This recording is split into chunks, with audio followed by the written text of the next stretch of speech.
Okay, folks, for today's segment of Life in the 1800s, we're going to do a little sharpening demonstration. Now, in the field, back in the 18th century and prior, you would have to carry a sharpening stone or find a suitable one, which is pretty difficult to find a suitable stone in the wilderness to sharpen a blade. A lot of people from that time period did use sandstone. Okay, today, this sharpening stone has two sides. You can see the grit or the pores in this side. It's a little more coarse than the smooth side. Now the reason for that is when you want to rough the blade out, you use the coarse side.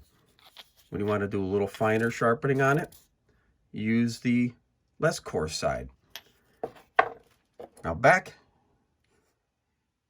many years ago, the British had an archaeological dig and they found a carpenter's toolbox. And in that toolbox, they actually found a sharpening stone and what I believe was a little horn with a plug that was used to hold oil. So the ancient Egyptians were onto it. All right, see how I put that oil right to it? Now the reason we put oil on the stone is to keep all the fine particles from the edge, because whenever you use this, you shave off a little bit of steel. You do not want that to clog up your stone. And also all the little particulates that come off the stone itself. Because every time you use it, you do shave off a little bit of stone too. All right, when sharpening, we start at one end and we move towards the other in a forward motion. And I lift every time because I don't want to drag the stone back across in case my finger is over the edge. I don't want to drag my finger across that edge. I won't lie, as an Eagle Scout, I've cut my fingers before doing it the incorrect way.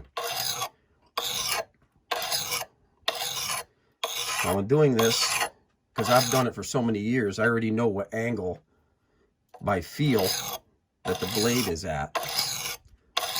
But you want to keep consistent in holding the stone so you maintain a single plane when you're sharpening. And that's basically how it's done. And then after I use this side, the coarse side, I would clean it off. You can probably find,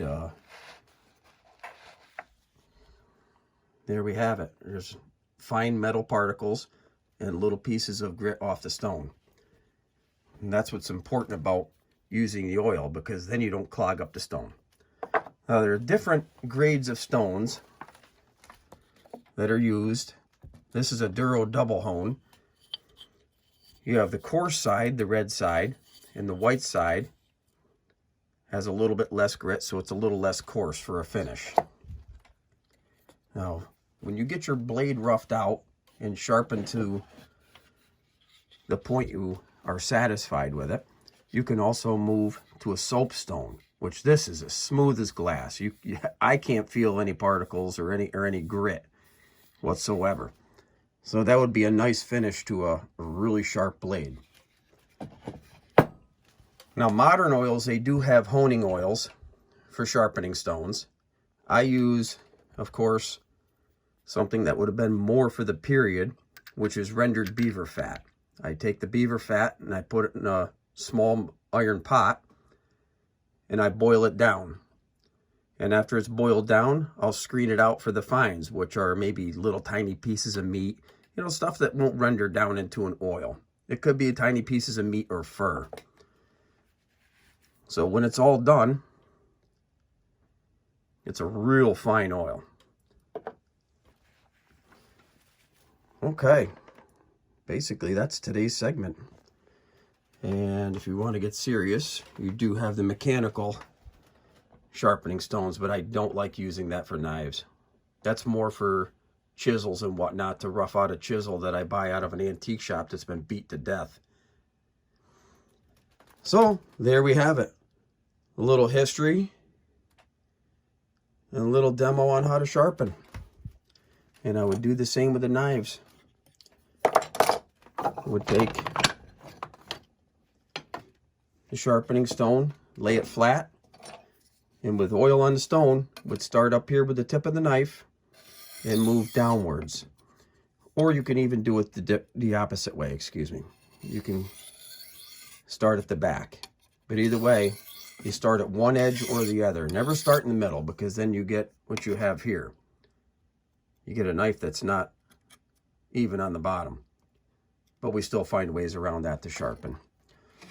And the reason I like these stones so much that are set in a wooden block is when you're holding it, if you don't have a flat surface to lay it on, as you can see, your fingers are below the plane of the stone. So even if you do slip or have an accident, you're a lot less likely to cut your fingers. So there we have it for a second time.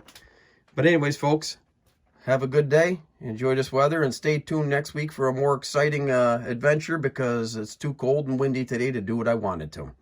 Have a good afternoon.